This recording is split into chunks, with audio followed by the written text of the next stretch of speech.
তারপর দেখতে থাকুন সেই দিন কি ঘটেছিল কওমে সামুদের সাথে। পুরো ভিডিওটি শেষ পর্যন্ত দেখতে থাকুন বন্ধুরা। এ দাবি শুনে হযরত সালেহ আলাইহিস সালাম তাদের কাছ থেকে অঙ্গীকার নিলেন যে যদি তোমাদের দাবি পূরণ করা হয় তবে তোমরা আমার নবুয়তের প্রতি ও আমার দাওয়াতের প্রতি ঈমান আনবে কিনা। জেনে রাখো, উক্ত মুজিজা প্রদর্শনের পরেও তোমরা যদি ঈমান না আনো তাহলে আল্লাহর গজবে তোমরা ধ্বংস হয়ে যাবে। এতে সবাই স্বীকৃত হলো, উক্ত মর্মে অঙ্গীকার করলো। তারপর হযরত সালেহ আলাইহিস সালাম সালাতে দাঁড়িয়ে গেলেন এবং আল্লাহর নিকট প্রার্থনা করলেন। আল্লাহ পাক তার দোয়া কবুল করলেন। কিছুক্ষণের মধ্যেই পাহাড়ের গায়ে কম্পন দেখা দিল এবং একটি বিরাট খণ্ড বিস্ফোরিত হয়ে তার ভিতর থেকে কওমের নেতাদের দাবির অনুরূপ একটি গর্ভবতী ও লাবণ্যবর্তী তারতাজা উটনী বের হয়ে এলো। হযরত সালেহ আলাইহিস সালামের এই বিস্ময়কর মুজিজা দেখে গোত্রের নেতা সহ তার সমর্থক লোকেরা সাথে সাথে মুসলমান হয়ে গেল। অবশিষ্টরাও হওয়ার আগ্রহ করল, কিন্তু প্রধান ধর্মনেতা ও অন্যান্য সমাজ নেতাদের বাধার কারণে হতে পারল না। তারা বলল, আমরা তোমাকে এবং তোমার সাথে যারা আছে তাদেরকে অকল্যাণের প্রতীক মনে করি। হযরত সালেহ আলাইহিস সালাম কওমের নেতাদের এভাবে অঙ্গীকার ভঙ্গ করতে দেখে এবং পাল্টা তাকে দায়ী করতে দেখে দারুণভাবে শঙ্কিত হলেন যে কোনো সময়ে এরা আল্লাহর গজবে ধ্বংস হয়ে যাবে। তিনি তাদেরকে সাবধান করে বলল, পয়গম্বর সুলভ দয়া প্রকাশ করে বললেন, এ উষ্টিকে আল্লাহর উষ্টি বলা হয়েছে কারণ একটি আল্লাহর অসীম শক্তির নিদর্শন এবং সালেহ আলাইহিস সালামের মুজিজা হিসাবে বিস্ময়কর পন্থাই সৃষ্টি করেছিল। যেমন ঈসা আলাইহিস সালামের জন্য অলৌকিক পন্থাই হয়েছিল, তাকে বলা হয় রুহুল আল্লাহ এবং আল্লাহর পক্ষ থেকে আত্মা বলা হয়েছে। এর দ্বারা ঈসাকে অসম্মানিত করার উদ্দেশ্য।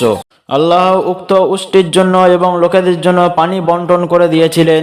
তিনি নবীকে বলে দেন, হে সালেহ, তুমি তাদেরকে বলে দাও যে কূপের পানি তাদের মধ্যে বন্টিত হয়েছে, প্রত্যেক পালার তারা হাজির হবে। একদিন উষ্টি ও পরের দিন তোমাদের পানি পানের জন্য নির্ধারণ করা হয়েছে। আল্লাহ তাআলা কওমে সামুদের জন্য উক্ত উষ্টিকে সর্বশেষ পরীক্ষা হিসাবে নির্ধারণ করিয়াছিলেন। সামুদ জাতির লোকেরা যে কূপ থেকে পানি পান করত ও তাদের গবাদি পশুদের পানি পান করাতো, এ উষ্টিও সেই কূপ থেকে পানি পান করত। উষ্টি যেদিন পানি পান করত সেদিন কুয়ার পানি নিমেষে পান করে ফেলত। অবশ্য ওই দিন লোকেরা উষ্টির দুধ পান করত এবং বাকি দুধ দ্বারা তাদের সব পাত্র ভরে নিত। কিন্তু এই হতভাগাদের কপালে এত সুখ সহ্য হলো না। তারা একদিন পানি না পাওয়াকে অসুবিধা মনে করলো। তাছাড়া উষ্টি যখন ময়দানে চড়ে বেড়াতো তখন তার বিশাল দেহ অপরূপ চেহারা দেখে অন্যান্য গবাদি পশু ভয় পেত। ফলে তারা উষ্টিকে মেরে ফেলার মনস্থ করিল, কিন্তু আল্লাহর গজবের ভয়ে কেউ সাহস করতে পারল না। অবশেষে শয়তান কুমন্ত্রণা দিল, আর তা হলো নারীর প্রবলন। সামুদ গোত্রের দুইজন পরমা সুন্দরী মহিলা ছিল যারা সালেহ আলাইহিস সালামের প্রতি দারুণ বিদ্বেষী ছিল। তারা তাদের রূপ এবং যৌবন দেখিয়ে দুজন পথভ্রষ্ট যুবককে উষ্টি হত্যা রাজি করল। অতঃপর তারা তীর ও তরবারির আঘাতে উষ্টির পা কেটে ফেলল। হত্যাকারী যুবকদের প্রধানকে লক্ষ্য করে কোরআনে বর্ণিত হয়েছে, যখন তাদের সবচেয়ে হতভাগা লোকটি তৎপর হয়ে উঠেছিল, আল্লাহর রসুল তাদেরকে বলল, সাবধান, আল্লাহর উটনীকে স্পর্শ করো না এবং তাকে পানি পান করতে বাধা দিও না। কিন্তু তারা কথা প্রত্যাখ্যান করলো এবং উটনীকে মেরে ফেললো। অবশেষে তাদের গুনাহের কারণে তাদের রব এবং তাদের বিপদের পাহাড় চাপিয়ে দিল। তারা বলল, আমরা জানতে চাই এ শাস্তি কিভাবে আসবে, কোথা থেকে আসবে, এর লক্ষণ কি হবে। সালেহ আলাইহিস সালাম বললেন, আগামীকাল বৃহস্পতিবার তোমাদের সকলের মুখমণ্ডল হলুদ হয়ে যাবে।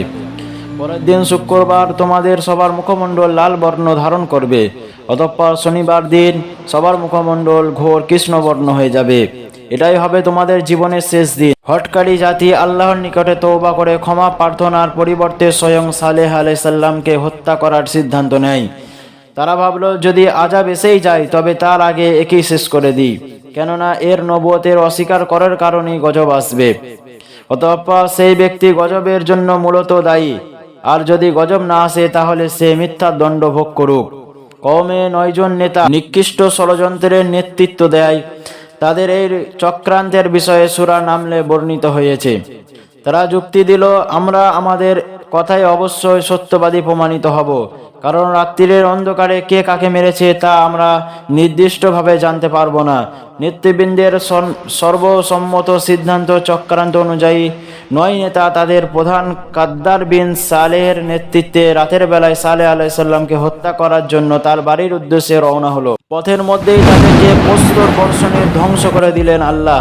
হযরত সালেহ আলাইসাল্লামের ভবিষ্যৎবাণী অনুযায়ী বৃহস্পতিবার ভোরে অবিশ্বাসী কওমের সকলের মুখমণ্ডল গভীর হলুদ বর্ণ ধারণ করলো, কিন্তু তারা ঈমান আনলো না, তওবা করলো না, বরং উল্টে হযরত সালেহ আলাইহিসসালামের উপর চটে গেল এবং তাকে হত্যা করার জন্য খুঁজতে লাগলো। দ্বিতীয় দিন সবার মুখমণ্ডল লাল বর্ণ এবং তৃতীয় দিন ঘোর কৃষ্ণ বর্ণ হয়ে গেল।